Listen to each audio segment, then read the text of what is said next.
You can cut it here. I'm not. I'm absolutely not. Cut it right now, Sam. No, I'm cut definitely it right not. now.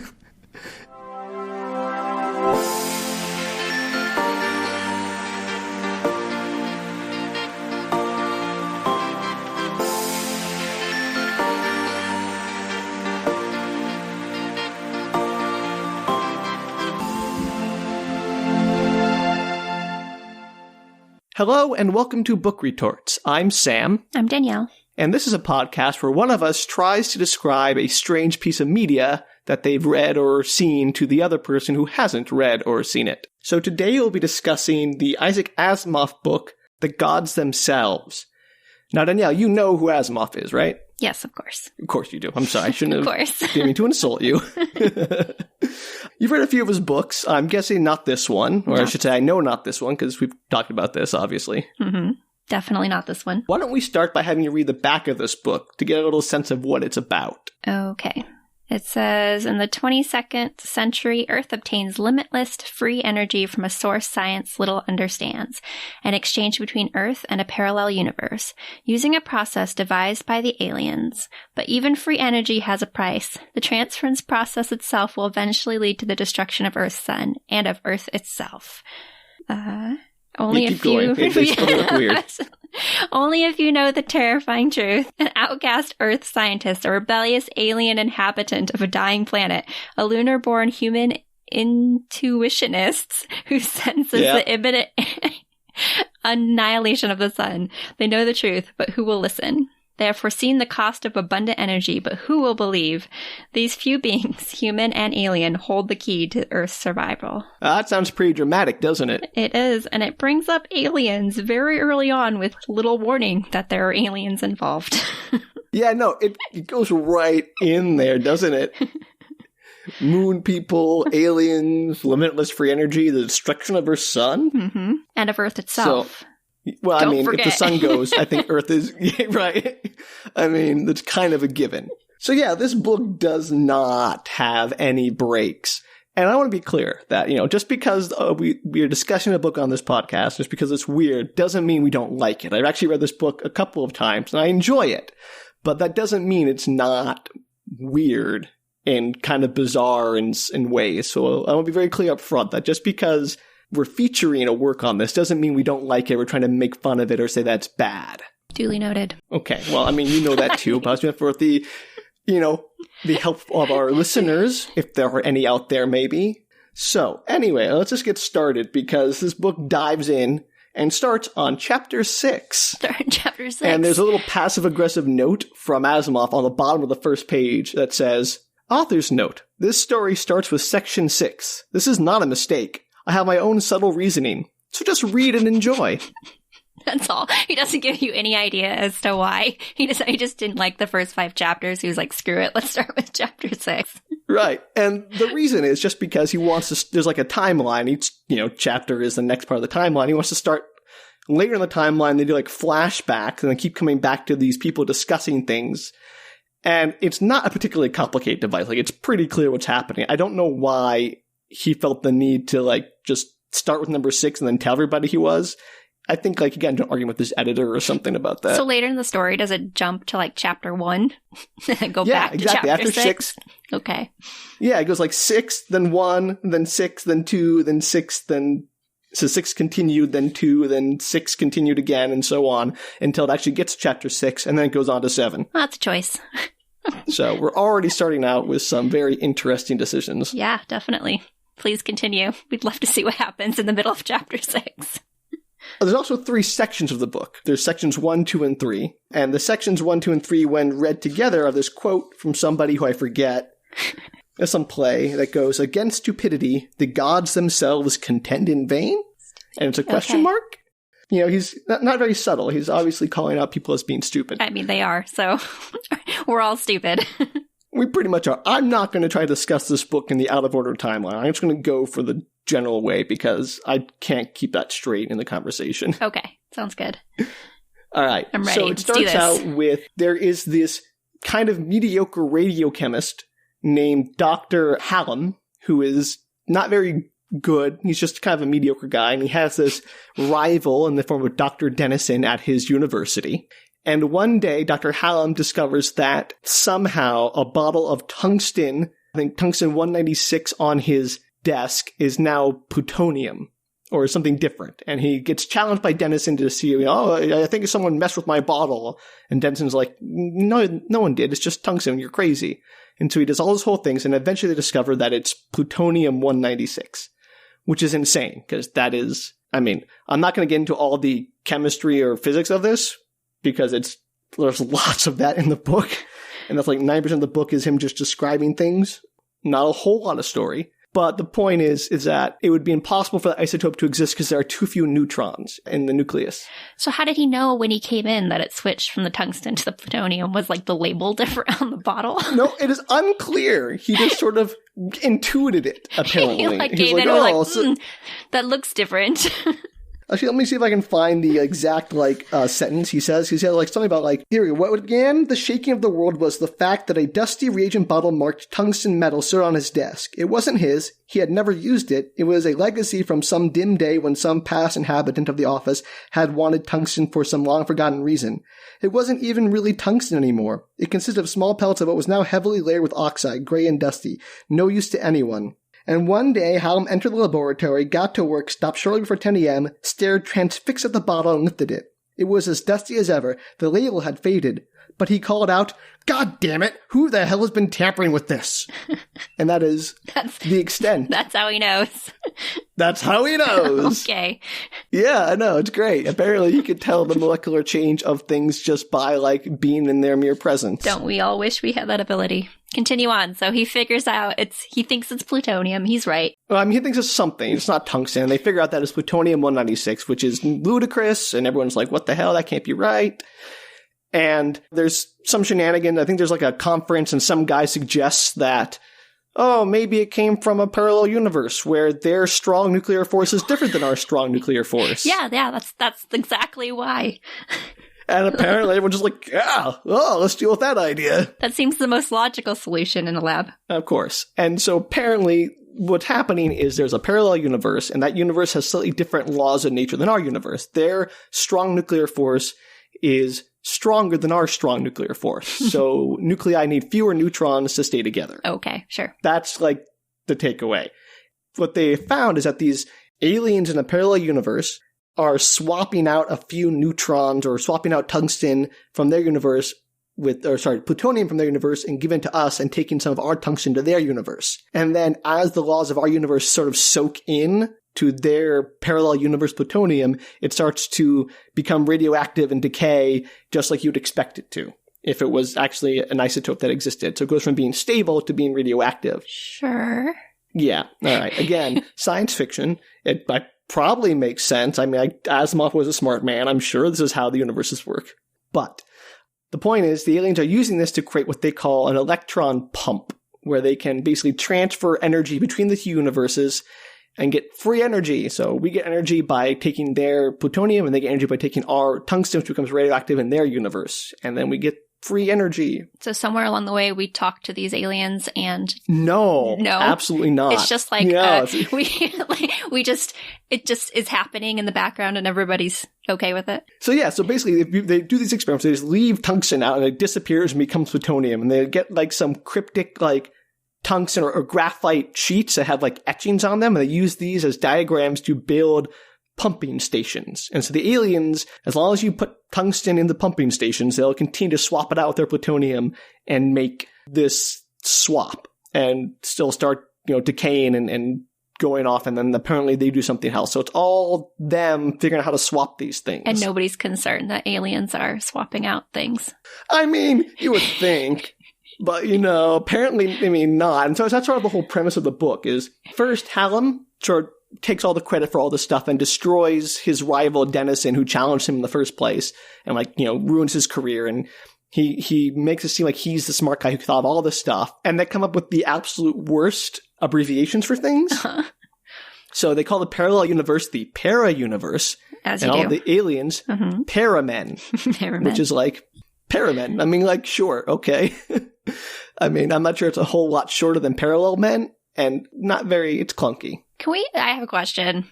Please. Have we established in this world that aliens exist? Like, nobody was concerned that aliens existed? No. Did we already know that they existed? There are no aliens in our universe. Right. But they've figured out that there are aliens in this other universe, and they're totally okay with it. Apparently it's a parallel universe. What are they going to do? That what's going on?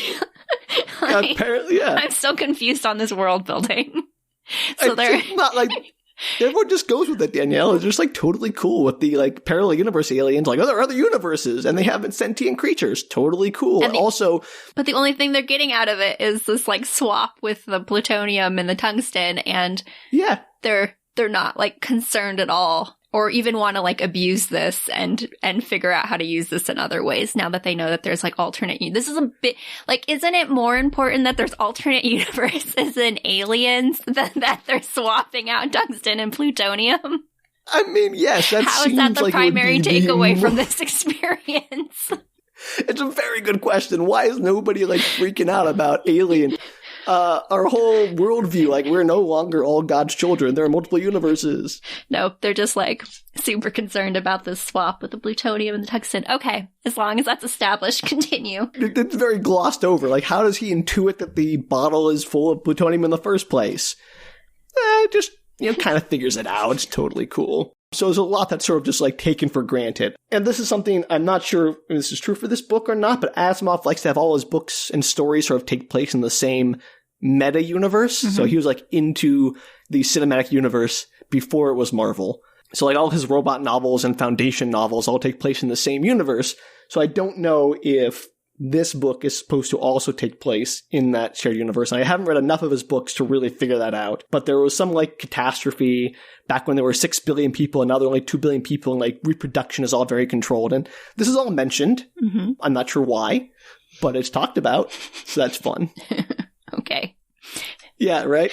So anyway, this Dr. Hallam guy becomes like the most famous person who is the father of the electron pump. And he's an idiot. He's like this egotistical, not very smart guy. So Dr. Hallam's the bad guy or whatever who was against what the other doctor dude was. Yeah, Dennison, who's just like another smart guy. He's not mentioned again until like the end of the book. So characters come and go with some alacrity in this series. Alacrity, in this okay. book. What? Excuse me? All right, you don't like my word choice. It's great. Continue. I was just trying to keep character names straight, and I'm bad with character names. That's me too. That's why I got them all written down, because they are... It gets weirder. It gets a lot weirder. We haven't gotten to the weird part Sorry. yet. Oh my God, I got sidetracked. I got sidetracked by the big reveal that there are aliens in different universes, and nobody cares. That's a fair point. I mean, that's a legitimate concern. I think that is something that is worthy of being sidetracked over. But nobody cares. They're just like, all right. So this other dude now, Dr. Lamont, who is the person we meet in chapter 6 at the beginning of the book, is trying to write a history of the pump, the electron pump. And he's like a big fan of Hallam's. And as he's like meeting him and talking, he realized that Hallam is kind of a doofus. He's a patsy for the parallel universe people, the paramen. And like his point is they must be a lot more intelligent than us because they figured out how to transfer things between the universes and we're just sort of like going along for the ride. If they stop, there's nothing we can do to restart the process. So we're just sort of at their mercy in a way, and nobody wants to admit this. Everyone's like, no, that's not true. We built the pumping stations, from the alien designs, and Hallam is like, oh no, I totally figured this all out. They're not any more intelligent than us. You're insulting the whole human race. So the whole... Wait. Yeah, I'm sorry. I missed the part that the aliens gave the humans the designs for the pump stations. Oh, so I said they give them like these graphite sheets with Yeah, I was still confused about the idea that there were alternate realities and aliens.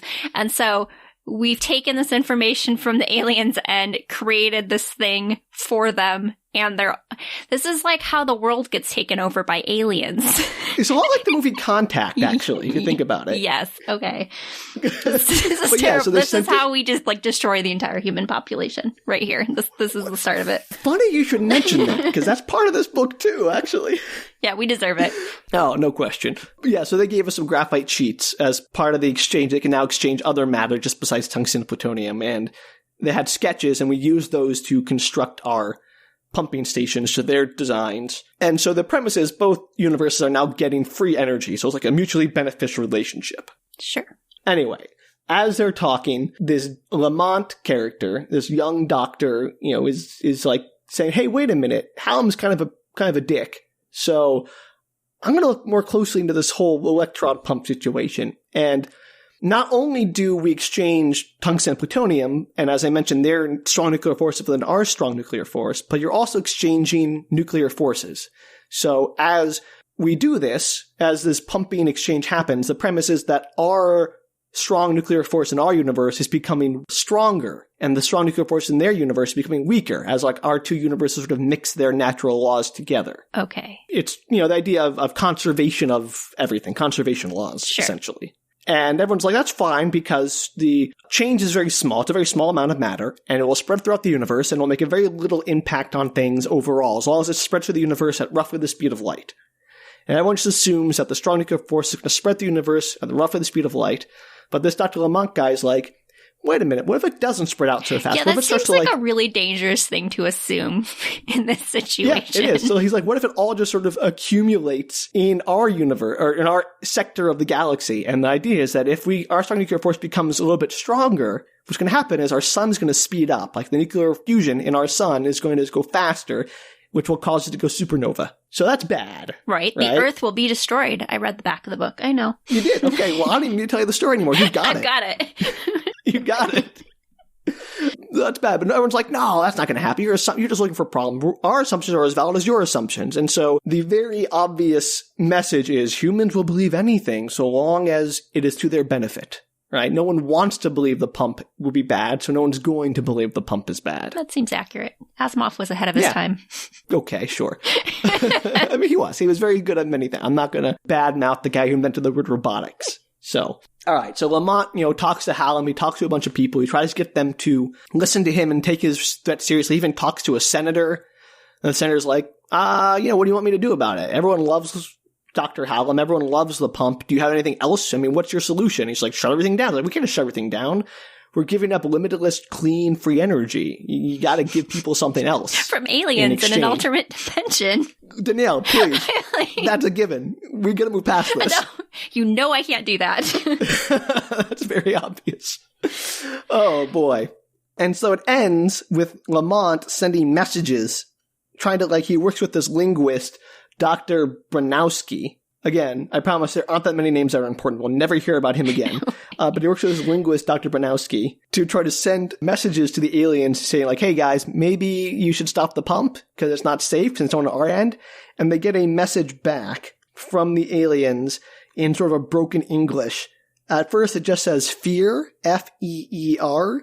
And they're like, oh, what does that mean? And then eventually they get a much longer message. Let's see if I can find it in the book here, because it is, again, not subtle. It says, pump, not stop, not stop. We not stop, pump. We not hear danger. Not here, not here. You stop, please stop. You stop, so we stop. Please, you stop danger. Danger, danger, stop, stop. You stop, pump. So... Where did they learn English? So this is the whole point, was that this linguist had been sending them tables and words trying to get them to communicate with us.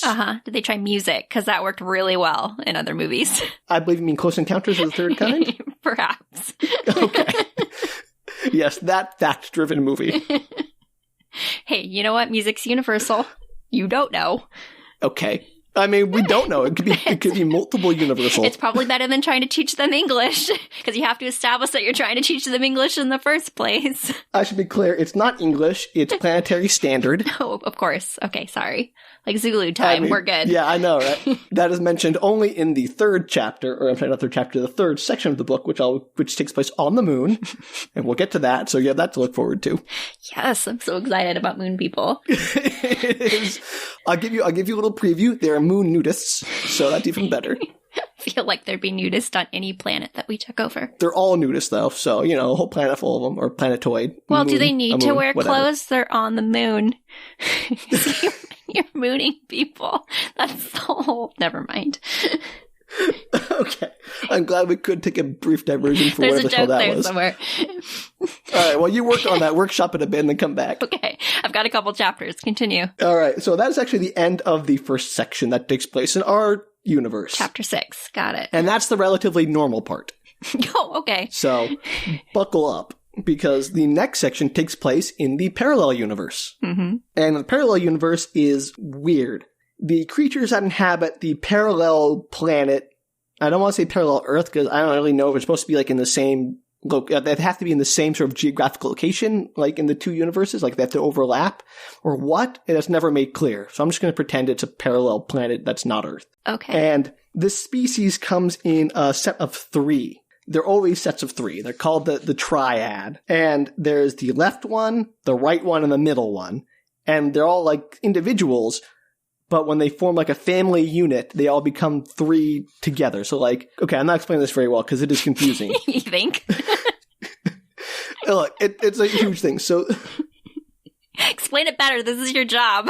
I'm sorry. It's hard. I didn't think it would be easy. So there's groups of 3.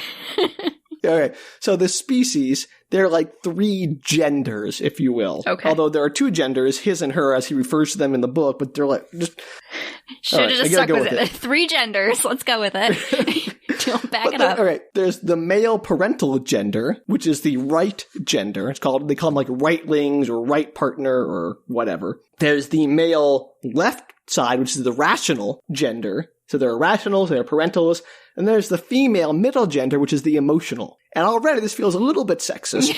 Just a little. I mean, just a tiny, tiny bit. Just a little. Yeah, I mean, I applaud Asimov for making the parental a male, but also the women the female and emotional. I mean, I know the 1960s when this was written, where males the science didn't have fiction emotions of that in time 1960s.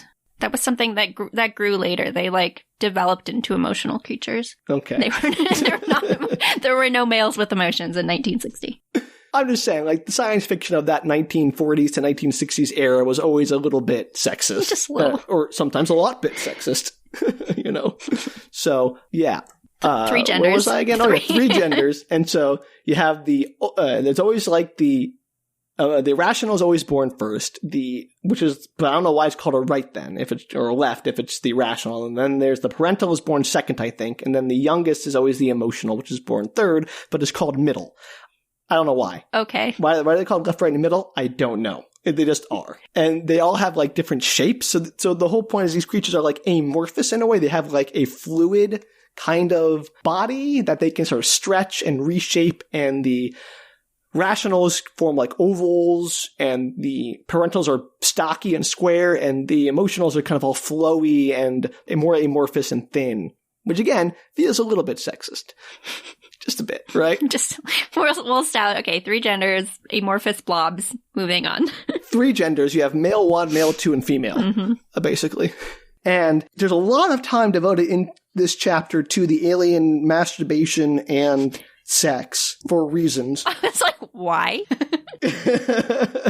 I don't know. Maybe to humanize them in some way. Sure. But the alien, like the female, masturbate a lot more than the male ones, and they masturbate by thinning themselves out and penetrating rocks or like the ground, or like rubbing themselves over rocks, like going inside of things, like the rock faces of the caves they live in. They all live in caves. Sure. And they yeah. Yes, you and do. So apparently, or they'll self-penetrate themselves by like, I don't know. It's weird. Is it related to the story? No, it's not. Okay. Not really. Okay, they have weird now you sex. know it because I had to know it. Yeah, thanks. I I haven't even appreciate gotten that. to the sex part. This is just the masturbation part. We'll get there. And the aliens eat light, and they describe like photons as food, and they're different like wavelengths or different flavors or something. And their sun is very weak because of their strong nuclear force being very strong. It sort of burned itself out, and it's very sort of weak, and they're losing food, and they're starving to death, and there are fewer babies being born and fewer completed triads. And maybe because they're spending too much time masturbating and not enough time having sex. Well, here's the thing. When they have sex, that. Here's how sex works in this world. Is you have to have all 3 of the things together at once. So it's a big old menage a trois, and it's called melting. And they all melt into each other. So like the emotional is like the catalyst that sort of thins out and spreads out and lets the rational and the parental also thin out, and then everyone sort of interpenetrates and mingles together. And they all sort of lose consciousness, and they'll wake up like days later after it's all done and be like, oh, that was fun. And then sometimes then the parental male thing will be pregnant if they do it right. I'm not really clear on that. Are there any threats on this planet? Like, when they knock themselves out for a few days, are they ever, like, eaten or destroyed? No. There's no hostile creatures that I'm aware of anywhere on this planet. It's all just them and nothing else. And everybody just ignores them if they're just laying there. They're like, oh, they had sex. They're fine. They have their own caves, like their own, like, homes in the caves. But what if they're into stuff they want to, like, go have sex somewhere outside of their home, Sam? I guess exhibitionists don't exist on this planet, Danielle. I'm sorry. They only have sex in their caves. Okay. Just wanted to establish this for clear plotting in the future. All right. The sex is important. There's a twist I'll get to later, but I'm going to leave that. There's also two kind of groups of creatures. I'm sorry. There are another species, so to speak. There are the soft ones, which are these three things that are the rational, the parental, and the emotional. And then there are the hard ones, which are another thing that are like hard. They can't like thin out. They have appendages. They're hard just like things are another thing that are hard. I mean, what else? They're hard ones. They're called the hard ones. They're hard. That's like their whole shtick. So there's three species on the same planet. Is that what you said? I mean, there's three genders of one species, and there's one gender of another species called the hard ones. Okay. And the hard ones are like the elders almost. They like teach the rationals in school, and the emotionals and parentals don't get to go to school because I guess they don't deserve it. They don't. They're emotional and have to raise the babies. Yeah, apparently it's only the rationals that actually get to learn. And so the hard ones are teaching them, are like the elders, and they teach them, and I think. Although, again, it's not clear that the hard ones have, like, hands and eyes and communicate by talking instead of through, like, some other communication method that isn't talking. So they communicate a little bit differently. So I think they're, like, more people-like than the other things. But we never get a clear description of what they actually, quote-unquote, look like. They are just described as hard with protuberances and fixed eyes. So. Basically a human, so. Yeah, kind of. I'm pretty sure they are like have hands and stuff. Like if this was Planet of the Apes level movie, they'd just be people in like rubber suits. Okay. I'll imagine them like that from now on as you talk. Please do. So we follow the adventures of one particular triad consisting of Dua, the emotional, Odin, the rational, and Trit, the parental. And their children are unimportant. I'm not going to remember their names, but continue on. And the whole gimmick here is that Dua is an emotional who acts like a rational, and it's very scandalous. She asks questions, she wants to learn, and it's all like, oh, it's not right for an emotional to be a rational. They call her left M, like left emotional, because that's apparently a big insult to call her a rational emotional. So it must happen sometimes, I guess. Because they seem to have a word for it. This is, again, I'm going to go pretty quickly through this whole, it's like the middle half of the book is this, and I'm going to go right through it pretty quick because it's mostly just descriptions of, like, their mating habits and their emotional states, and not a lot of plot moving forward. Okay, that's good. But they have 2 babies already, and Trit, the parental, is, like, desperate for a third, and they keep on, like, poor, simple, stupid Trit. He is driven purely by instinct and a desire for babies. And again, it feels very sexist if this was, like, you know, a woman analog where it's like, oh, all they care about are babies and their biological clock, and it's kind of insane. But I guess it's okay because he's supposed to be male? I don't know. It still feels not right. Maybe it was ahead of its time when it was written. Again, I'm not inside Asimov's head. I can't know what's in his heart. Or any of us really in Asimov's head. Oh, God, I hope not.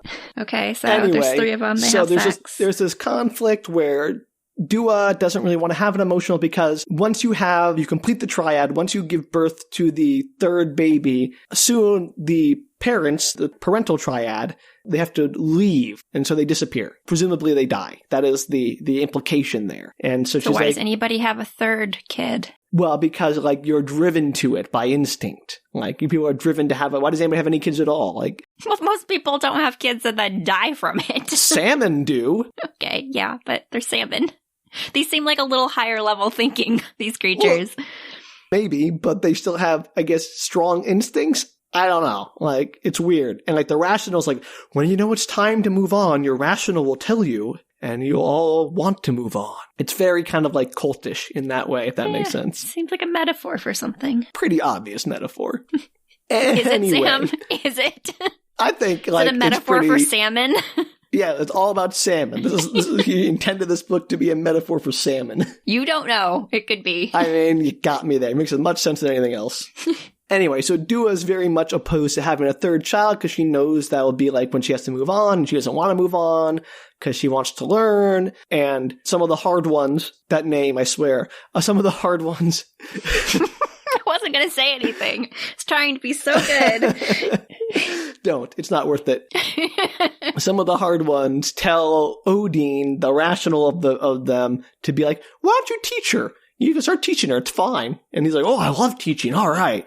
And like Trick gets jealous. And it's like it's a love triangle, but it's also like not. That leads into my question: is there ever love triangles between the hard ones and the weird? How would that even work? Amorphous blobs? Like does that? I don't know. Like a love quadrangle? I mean, it's alien sex. Are there rules? I don't know. Okay, maybe it's like a love hexagon. If they're two groups of three, I don't know. It's very confusing. Do the groups of three ever break apart and not stay together? No, and they're like assigned mating. So like the hard ones, like assign them to mating groups, pretty much. Like introduce them to each other or like arrange them. Why is this other group of people in charge of the amorphous blobs? Yeah, the hard ones are sort of like in charge. They're like the highest up, like the elders of the society. And they're like... How? Why? They arrange like the meetings or the marriages or whatever. Why? I don't know. I mean, I don't know alien history. Yeah, they're completely different species. This would be like if rabbits were in charge of raccoons. Like, why? Danielle, please. These are questions I cannot possibly answer. I don't know what's in the story. Maybe you do have answers to this. I mean, there's an answer to this, and it's not what you're thinking. And I'll get to that, I promise.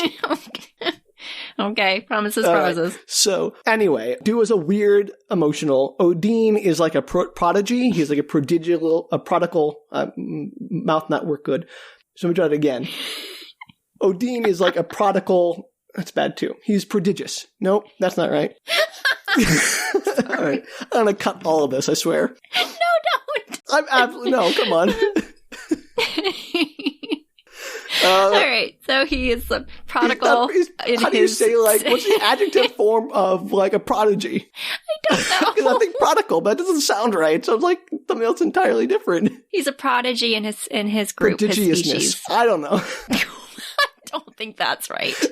It definitely isn't. Oh, yes, he's a prodigy. Just make up a word. Nobody's going to know. All right. Well, let's just move on and we'll see how I feel later.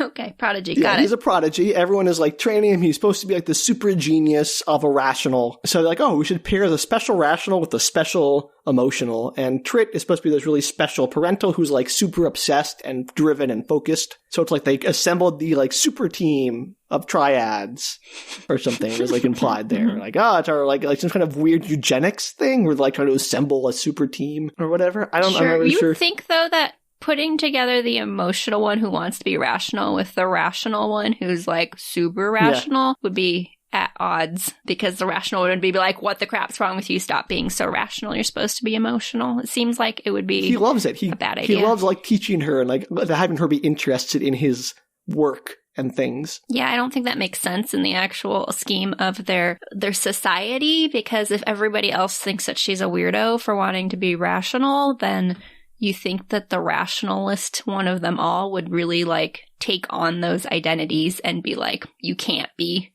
rational and emotional. Yeah, I mean, that's like the conflict. There are like, she gets tittered at or laughed at by the other emotionals. So that is part of it. But Odin, the rational, is always like, he always like described as feeling proud of having such a special emotional as part of his triad. So their planet is dying. There are fewer and fewer people being born. There are fewer hard ones, fewer soft ones. The energy source for the planet from the sun is, yes, I know, hard ones and soft ones. It's very funny in a juvenile way. I'm like 12 inside. It's okay. It's all right. I thought the exact same thing, and it's great. So they are the ones who came up with the idea. There's supposed to be this super amazing hard one. Yes, that's what I said. That's what she said. The super amazing hard one called Estwald, who is like the super genius hard one. Wait, spell that for me. What is that? Estwald? Estwald. Sure, Estwald. okay. Estwald, the hard one. And he is supposed to be like the guy who developed the On their planet, they call it the positron pump because everything's backwards. It's supposed to be the electron pump. Anyway, where he developed a way for them to reach across the universe and exchange energy. And they're trying to make artificial energy / food that they can then live off of as their sun slowly goes out and just becomes a sort of lifeless blob. The planet orbits forever. And they can then feed off of the energy they make from the positron pump. So far, so good. Okay, so we're worried. The Earth is worried about the sun going out, and they are also worried about the sun going out, but for different reasons. Yes, they're worried about the sun going out, like slowing down. We're worried about our sun speeding up. So we're going in opposite directions, essentially. Everything's backwards. This might be the part in the podcast where we talk about how Sam has a background in science, and I have like a normal amount of knowledge about science. And so that would explain what you've listened to for the last half an hour of your life. That would have been a lot more helpful like 20 minutes ago. That's why it's funny now. Continue, please. Yes, okay, I'm sorry. I'll continue. But anyway, the point is their sun is dying. It has been dying, and they're trying to figure out an artificial source of energy that can keep them from starving to death, essentially. And Dua, the emotional, eventually figures out that this whole thing that Lamont back in our universe figured out, which is our sun and our universe will go supernova if we keep doing this. It's going to destroy the planet. And the other hard ones are like, that's totally cool, because then we can just harvest the energy from the supernova, and we don't have to ever worry about the other para people stopping the pump and starving us. Like, if they will have to worry about us as humans stopping the whole pumping and then leaving them without any source of energy and dying off. So they're like, we want the sun to explode, because then we can just feed off a supernova, which can't ever change. There'll be no one left to thwart us. So are there no other parallel universes that they're in contact with? Not these ones, no. These people are not in contact with any other parallel universes. They picked the one that was right. It had to find one with a sentient life in it that could do the exchange. They had to find one that had the right combination of universal forces, so like the 4 forces. They had to find one that had the right strong nuclear force and the right electromagnetic force and everything so they could make the exchange happen. And so they found the universe that best matched the parameters of making things work. And so Dua is obviously horrified that this Estwald character is like totally cool with annihilating a civilization of thinking beings. And so she starts sending messages to the humans. And she's the one who sent that crazy message about like, stop the pump bad. And she does this by like stretching herself very thin and then like slipping into the rocks completely going inside the walls of the cave, where she becomes like hyper aware and like hyper. Does she also like hyper masturbate while she's in there? Kind of like that, basically. It's just kind of what's going on. And like, she disappears in the rock and suddenly she's like, it's like when I'm melting and I'm suddenly hyper aware. And it's like the Rational was talking about how when they melt after they finish melting, he suddenly has a clear understanding of things. So it's kind of like I think it's supposed to be an allusion to a post-orgasmic clarity. Sure. So once again, sex solves everything and complicates it. Does. Like, again, it's very complicated. Come on, we're almost 2/3 of the way through this book. I gotta get through this section. Okay, yeah, you're powering through. Good job. All right. And so she's all hyper-aware, and she has like her faculties become heightened. So that's how she's able to like communicate with the people, understand their language, because she sort of figures it out emotionally. She can like sort of get the emotion of the words and feel, they're afraid, or they're, trying to send a message or something like that. Sure. But eventually Trit, the parental, tricks her into consuming like a bunch of the artificial food they were experimenting with that wasn't ready for consumption. And she becomes very full, which makes her very horny. And so they all just melt, and he manages to conceive the third baby. So he's tricking her because he wants to conceive the third baby. Yes, there you go. Okay. That seems a little non-consensual, but okay. Not. It's very not cool. It's very not cool. It's very date rapey and like, not appreciating that. Yeah, we don't like him. He's a bad character. Well, eventually, once the third baby was born, and she's very horrified. Eventually, Odine, the Rational, says, it's time for us to move on. Did she not know she was pregnant? She's not pregnant. She was horrified that she suddenly gave birth? The parental gets pregnant. What happened? Wait, okay, yeah, but sorry, that's what I meant. They all have sex. So, sorry, it's hard to keep the three species. They all have sex, but only the parental gets pregnant. So the parental, gets pregnant. So she didn't know that the parental was pregnant? Not until he blurts it out after being confronted about stealing the battery of food. So the parental just, kept it to himself the entire time, was like, shh, let's not tell her.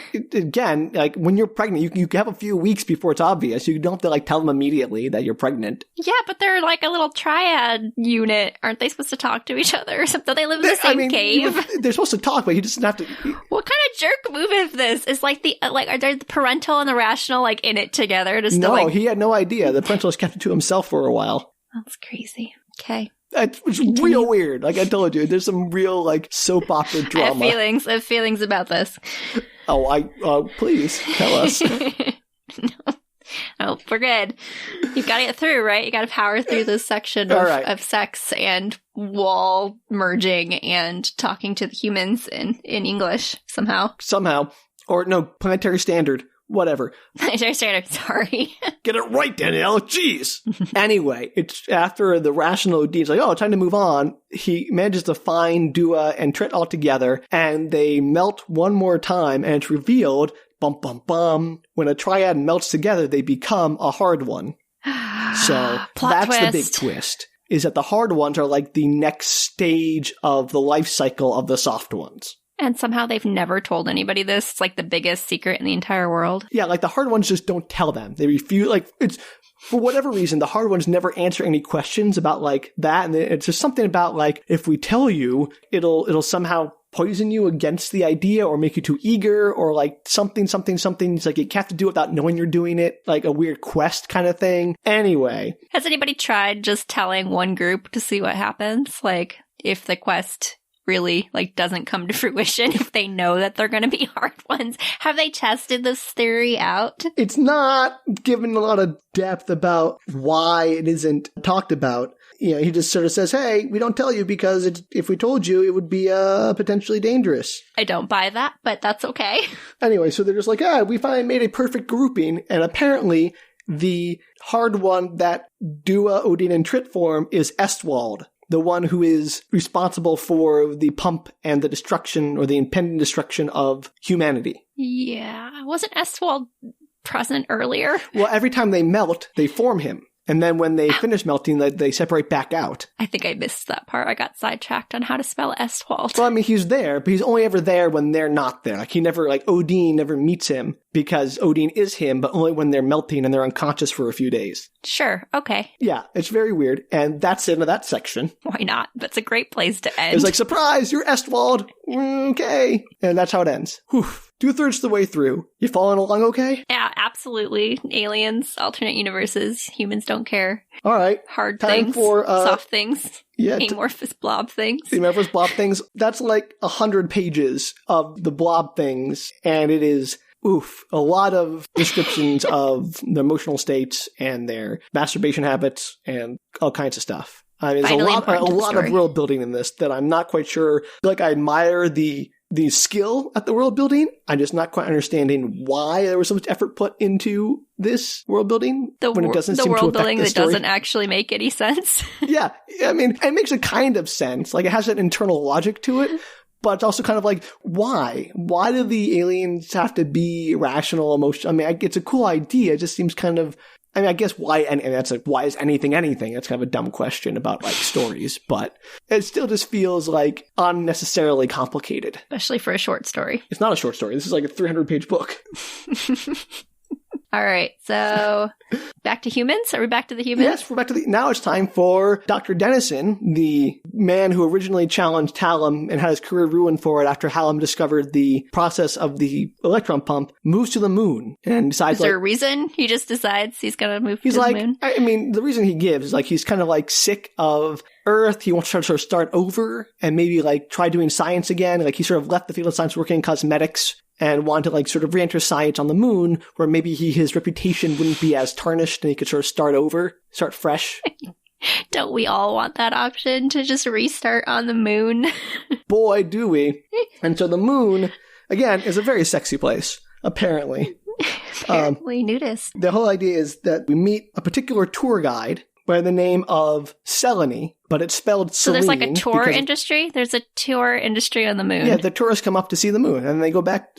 What's hard to understand about that, Danielle? If there was No, what's not hard to understand? I didn't have that information before. I thought it was like a colony on the moon. It's a colony. I didn't realize there was also a tourism industry. Why would you have a colony? People are going to visit that colony, Danielle. I don't know how hard it is to travel between the moon and Earth. Apparently pretty easy in this book. It's very hard in our world. Moon tourism, people. There's tourism. Yeah, so Dennison first comes to the moon as part of like a tour group that plans to like emigrate. And he meets Selene, who spells her name Celine because moon. but insists on pronouncing it Selene, which kind of reminds you of like that kid in your class who's like, it's not Katie, it's Katie or whatever. No? All right, maybe it's Selene. Selene. No, it's not Selene, it's Selene. I like that you blamed it on the moon. Well, it's like there are lots of Selenes and Artemises and people named on the moon. It's a line they have in the book. Yeah, of course. Yeah, of course. They've been like, oh, she was born on the moon. That's why she was a moon maid. Moon baby. Dennison at this point is like 50-something, and she's like 30, 28, 30, something like that. They meet. Apparently, they become friends for some reason. The tour guides wear clothes when they're guiding tourists, but they tend to be naked most other times or in like shorts. And there's a lot of description, again, of world building of like how the gymnasium works on the moon and like moon sports and like doing things like skating down moon craters. Which is, that's cool and all. Nice to know that the moon sports are having fun. Do they do it naked? Not on the crater surface, but most other things, yes. And they do all their sports naked? I think they wear like straps to keep things from flopping around and like causing hazards, because in the low gravity, things will tend to jut out or like get caught on things or like jiggle around in ways that would make it very difficult to be safe. That was very descriptive. Thank you. I appreciate that. Okay, you know what? I'm not the author here, so. Anyway, so Selene sort of takes it upon herself to befriend Dennison and show him around the moon and teach him about moon skating on the craters and stuff, because apparently that's a thing they do. But also, Selene has, as she describes it, a sex partner by the name of Neville, who is a physicist, and he is a intense agoraphobic. So he always stays inside the moon caves, never goes to the surface, and he hates the Earth, and he hates Earth people, and he's like a complete prejudice kind of guy. He wants to he has conspiracy theories about like the moon, the Earth is trying to control the moon, and the Earth government wants the moon to work for them and just sees them as like a lesser colony that is to be used, but not, worthy of respecting of its own right. And so he's kind of like... Is he originally from Earth? No, or he's a moon person on the moon? As well, obviously, because Okay. he has intense moon pride. He's no dirty immigrant. And again, ahead of his time. And so he's encouraging Selene, who is a intuitionist, to hang out with Dennison and try to figure out if he's like a mole for the Earth people, or if they can use him and use his science brain to advance their own causes. Like he's trying to do science on the moon, and like, we can use his discoveries to advance our own stuff. And I'm not sure what an intuitionist is, except that they are intuitional. They have intuition, whatever. That's good. It's like when you look a word up in the dictionary, and it just gives you the description. It's just described as like, well, I could do math. I could like solve math problems, but I could never explain how I solved them. I just sort of got the answer. And they explain like, Newton was intuitionist. All the great scientists sort of had intuition guiding them. You give her like a problem and she'll intuit the correct answer to it. And so they're like using her to get near him so that she'll learn what he's working on and then intuit the right answer. They can use them before he gets there to the right answers. And there's this whole thing about how like the moon people want to make their own pumps on the moon or something of that nature so that they can escape the solar batteries that are used on the moon, because they want to be free of the Earth, essentially. They want to be free of the sun. And it gets really weird here. So buckle up. So there's like a moon group that wants to, independent group. Okay. Like a moon secessionist group. Secessionists. Okay, that's the word I was looking for. Thank you. You're welcome. And I got it. At the end, he literally says they want to like drive the moon out of the solar system and like fly it off like a big spaceship. And it's bonkers. Destroy the Earth. I mean, he's like, the Earth will be fine. I mean, everyone's like, no, the Earth will be fine. They'll just build another space station to replace the moon. We don't need the moon. But tides, so maybe we do. I was like, that's not how that works at all. I know. It's crazy, but no one seems concerned with them just driving the moon off into the sunset, so to speak. Well, they don't care about aliens or parallel universes either, so... I mean, the people here are very, like, laconic. They're like, cool, moon, see ya. But we'll get to that. Yes, I'm buckled up. Let's go. So Dennison, who's 50 now, and is constantly, like, flirting with Selene, who's like 30, and they're constantly like having like a big sexual tension, blah, blah, blah, blah, blah. But like, it's made very clear that humans from Earth can't have sex with people on the moon because they not really know how the physics works and they'll hurt themselves if they try. They'll like break an arm or they'll like try doing things in the wrong way and they'll like hurt themselves. You cannot convince me that Moon and Earth people have not tried to have sex. I don't know, but I'm sure that they have, and I'm sure they have, apparently there may have been bad results. But there's also like a weird level of like eugenics to it because humans have outlawed genetic engineering after what's called the incident. That reduced the population from 6 billion to 2 billion, and they outlawed genetic engineering. But again, people are assigned children, and all impregnation is done on the moon as like artificial insemination. So like Selene has a baby, doesn't actually see it, doesn't know anything about it. It's like off living in the children's quarters with like the nurse people or whatever. It was artificially created. So it's like this whole thing about not only are they nudists, and they have like a lot of sex, but they also don't do pregnancy. I wish people could see my face right now because that was so much information. Again, there's a lot of weird information about the sex lives of moon people and aliens that I don't really think is necessary to the plot. And like an entire background on Earth's history, all for the sake of moon children. Why they can't have moon sex. Okay. Yeah, okay, moving on. I mean, moon people can have sex with each other, but they can never go back to Earth because their bones and muscles wouldn't stand up to Earth's gravity. It's a whole thing. Anyway, so it's all this weird banter, and Dennison had come to the moon and is working on trying to prove that the electron pump is dangerous and will blow up the sun. Like, that's part of his reason for coming here, is to finally validate his and Dr. Lamont's ideas about, Hallam being a fraud and the pump being dangerous. So he wants to do this all from the moon. Apparently the moon people are like much more scientifically advanced. Like apparently Earth people became complacent. Once they had the pump, they're like, oh, we don't have to really worry about anything anymore. And so the moon people are for like the forefront of science and miniaturization are at because they're not complacent because they don't have an electron pump.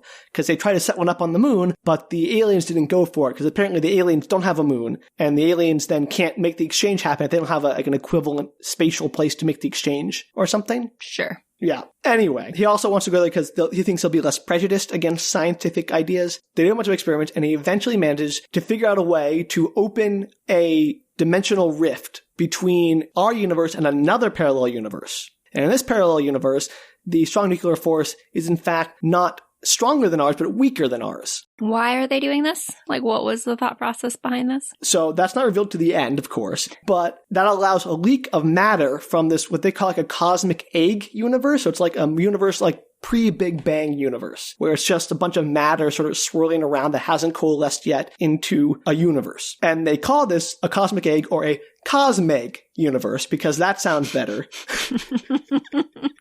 Right? Again, Paramen, Cosmeg, a lot of really useful abbreviations here. It's like he gave up. It's like, what do I call these things? Cosmic Egg, Cosmeg. Or Cosmeg? I don't know if it's Cosmeg or Cosmeg. It's spelled Cosmeg, but it should be Cosmeg. You're overthinking it. And the idea is, we get free energy, because as that matter leaks into our universe, it becomes energy. And it like decomposes the same way that the parallel universe stuff does, but we're not reliant then on the Paramen. And we can just do it ourselves. It's our technology and we're the ones doing it. We're not just at the whims of them who are doing it and making the exchange for us. And the other advantage is it also balances out the nuclear forces. So our nuclear force gets stronger from the parallel universe with the creatures in it, and it gets weaker as we introduce matter from the parallel universe, the Cosmeg universe, and so it balances out and we can sort of find an equilibrium where our sun won't explode. And that's sort of like the idea is that now that we have a solution, we can present the world with the idea the pump is bad, and they'll accept it because we also have a solution to solve the problem at the same time. And that's the only way to get people to accept anything is to say, not only is this bad, but here's the solution. If you just said this was bad, people just ignore you because they don't want to give up the bad thing. Neville, the guy who's like pushing him and Selene to develop this stuff, is like, haha, and it goes up the Earth, I don't know what we call commissioner, ambassador, whatever it is, the guy who's on the moon as a representative from Earth is like, now we can drive the moon away because we have our own source of power and we'll never need the Earth again. How do you drive the moon away, just out of curiosity? Is there like a steering wheel and a little motor? There's something about like the way this Cosmeg, I can't believe I'm saying Cosmeg, something about this Cosmeg thing works is it like converts matter into energy so you can like create a propulsion drive with it, but I don't know how you steer the damn thing. You just like propulse it out. Like maybe a giant sail on the top, and there's like, land ho, sail towards Saturn. I need to know more about how the moon travels through space with propulsion. This is necessary. I can't believe he didn't write more about this. All right, let me see if I can find the part here. I'm trying to find the chapter I where really need to know how it gets about, steered. gosh, there's so much like nonsense political stuff in here. I'm trying to find the part where they drive the moon away. If the moon was to be driven out of the orbit and sent to the solar system, the conservation momentum would make it a colossal undertaking and probably a thoroughly impractical one. Oh wait, no, that's the reason why that's a dumb idea. Never mind. Let's go to the part that's not dumb. But no, driven the moon away from Earth. Like, the verb to drive suggests that there's like a way to like direct it somewhere specific. It's just a way. They just want to be like free of Earth, like out in the vastness of empty space, the moon by itself. They don't care where. Just like 8,000 miles north is totally fine. They just want to propulse it somewhere else. Oh, here we go. We will build them, Commissioner, but they'll be ours. They're talking about the Cosmeg stations. We'll decide how much energy to put out and what to use to make of it. So Neville's like, we're going to build them on the moon. We're going to control them, not Earth. You might as well know, energy is not the only conserved phenomenon that becomes limitless once universes are crossed. They include those of linear momentum and angular momentum. As long as any object responds to the gravitational field in which it is immersed, and to that only, it is in free fall and can retain its mass. In order to move in any other way than free fall, it must accelerate in a non-gravitational way, and for that to happen, part of itself must undergo an opposite change. So that's how the moon moves, apparently. Glad that cleared that up for you.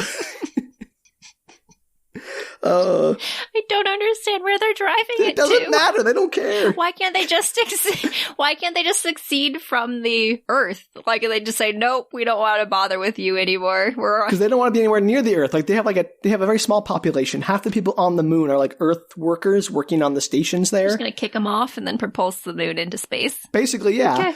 And of course, Denison's like, that's a dumb idea. Why not just build spaceships if you want to go out into space and just send those out? It'll take much less time and be much easier. And it's like, oh, I get it. Denison's making fun of Neville by saying like, oh, you can't leave the moon because you're agoraphobic. You have to stay in the caves. And so if you have to stay in the caves and you want to leave, you're going to take everybody with you and force them all to be trapped in this prison of a moon with you as you go through space. Moonship. And the Starship Moon. And so Denison and the moon people have a vote not to drive the moon away into space because that's bonkers, and to instead build spaceships so those who want to leave can leave the moon, and the moon will stay there, balancing out the pump and keeping the universe in equilibrium. And then the very last thing is Selene agrees to teach Denison how to have sex on the moon, because apparently that was very important to resolve. Does she know how to have sex on the moon? Yes, because she's a moon person. All moon people know how to have sex with other moon people, but she's going to teach an Earth man to have moon sex. She's the first person to ever think of this. Like, maybe I should teach this Earth partner how to have sex on the moon. Because they've been flirting throughout the entire chapter, and now they finally decided to hook up. Yeah, that's why I don't buy that nobody else has had sex on the moon. And again, she's 20 years younger than him, which is fine. I get it. And she wants him to have she wants to have another baby and have it be his. But again, it's artificial, so he doesn't actually need to have sex, but they're going to do it anyway just for fun. Okay, so moon sex, and then what happens? That's it. That's the end of the story? That's the end of the book. What happened to the, weird alien things? No idea. They're never mentioned again. Why are they in the book? Also, Dr. Hallam, the jerk from the beginning, they just mentioned that, he will be gently shoved aside and no longer have any real power, but we're not going to humiliate him because it would be bad for Earth to lose, one of its heroes in such a humiliating way. And so that's how that's resolved. Oh, good. I'm glad that he got his comeuppance. And that he didn't. Yeah, it's such a weird, literally the last line of the book is this. And Selene said, and besides, oh, damn it, you could try to learn. Denison said softly, if you would try to teach. Hesitantly, he moved towards her. She did not move away. He stopped hesitating. The end. The end. Yay! Moon sex. Old man and young woman moon sex. I'm super confused about the alien situation, not gonna lie. What to be confused about? Weird triad aliens are trying to blow up the sun so they can get limitless free energy from our universe, but we thwart them by creating a counterbalancing force that we can still maintain our relationship of free energy exchange without our universe being destroyed. So when they stop the energy exchange, then the other planet can blow up their sun or whatever and live happily ever after? Who's they in this context? I lost track. And the aliens, once they finish the energy exchange, and then the aliens can, they'll be fine. The aliens want to blow up our sun. They want to blow up our sun. Because then they can siphon energy from the supernova that results from our sun exploding forever, essentially. So are they going to end up doing that?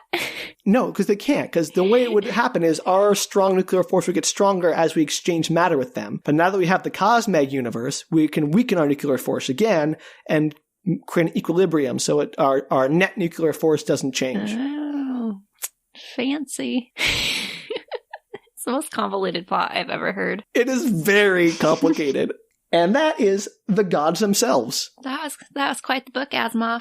Good job. I mean, he's no slouch, I'll give him One that. of his finer books, I think. I can see why that became a hit. That's the one he's known for. He won the Hugo and Nebula Awards, apparently. I think all of his books did. They just, kept throwing the things at him. He'd write a book. Just toss him one. Oh, he wrote another book. I guess he got to get a Hugo or Nebula Award printed out for him. We can't admit that this book is worse than the other books. I mean, he wrote 200-some books. Not all going to be amazing. Yeah, that one was a winner. Good pick. Thought it was pretty weird. I hope you enjoyed it. Feel the urge to read it yourself now and maybe get some clarity? I don't, actually. Okay. I don't. Okay. I don't feel the need. I feel like I got it. I got the plot from listening to you. That took longer than I expected. That did not take as long as I expected once you got into the alien section of the book. I wondered how long that was going to take. The alien section is very short in terms of plot. It's very long in terms of, describing the aliens and who they are, the world building. It feels like he's creating an entire world just to then... do nothing with it? Kind of. Just they're the ones driving this, and they don't really care. Does it come up in another book? I have no idea. I doubt it. He just really liked that world. He wanted to exist in it for 150 pages. I gotta give him props though. He didn't half-ass it. He when he makes a world, he goes all in, even when it's unnecessary. He committed to his hard aliens and his soft aliens. Yeah. I don't know if it was necessary to show the aliens as sinister, or if it would have been more interesting to keep them a mystery, so we don't know what their motivations were. But I never thought about, alien melty sex before, and now I have. And now you have. So congratulations. Unfortunately, have as well. Oh, don't you feel special? Things I didn't need to add to my knowledge base. So that's why I was so excited to share this with you, because it is at once super dramatic, fate of the universe, fate of the world, and also the once kind of low stakes, oh, we can't have sex on the moon because the moon people won't let us. So it's kind of a weird combination. Isn't that of life, stakes. though? Life is high stakes and low stakes at the same time. I mean, that's totally fair. Is that stories, though? It is if you're trying to write a story about real life. Maybe it was a metaphor for the human existence. Salmon. We covered this. It's salmon. It was salmon in the human existence. Right. Oh, man. That makes the book much better. Do you have any final thoughts about this book? Any questions before we wrap it up and put this one to bed? So many questions. So many questions. Yeah, what do you got? I don't even know. Why does that book exist? That's a big question. Why does any book exist, Danielle? Come on. I'm sure that's somebody's favorite book, again, too. As I said at the beginning, I don't think it's a bad book. It's a fun read. It's pretty easy to read. It's just real weird. I enjoy it when I'm reading it. I enjoyed reading it, and I would definitely, I've read it 2 or 3 times now over the course of 15 years, and I've always enjoyed it. That's amazing. But it's definitely very weird. Again, it's a fast read. It's easy, and Asimov's a good writer, but it is, every time I read it, I'm still what is happening? What is this? Why am I so deep in the minutia of alien sexual practices? Maybe some of our listeners have some insight? Something to say about this book. Maybe they can relate to you. Maybe they also have read it several times in 15 years. I really hope so. If they haven't, they can. Again, Asimov is not a sexy writer. His descriptions of the sex stuff is not romance novel. It's just very straightforward and pragmatic. And it's kind of almost clinical. And so it's oh, okay, he's just talking about it it's just what they do. I mean, that is what animals do. It's not a sexy book. It's just got a lot of sex in it. It's almost like a textbook. Alien sex textbook. Well, I encourage our listeners, if you have any questions, you can visit our website, bookretorts.com, and you can find ways to contact us there and send us your questions. Or if you've read this book and want to share your experience, or maybe answer some of our questions. Please do. Please do that. Yeah. We really want to hear from you. I really want to hear from you. And you don't want to disappoint Danielle. That'd be very bad form. Well, thank you very much for listening, both Danielle and our audience, because that was a trip. And we definitely look forward to talking with you next time with our next piece of weird media, and hopefully it'll be as interesting as this one was. Oh, it totally is. You can visit us again at bookretorts.com. And until next time, bye. Bye. Take care.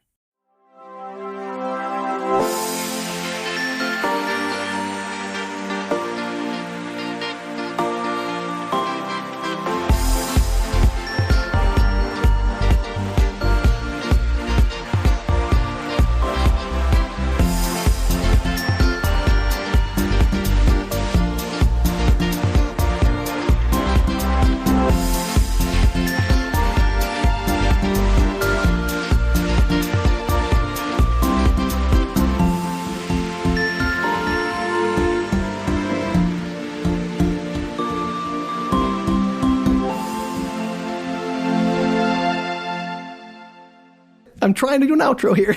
I did say goodbye. I said bye and take care.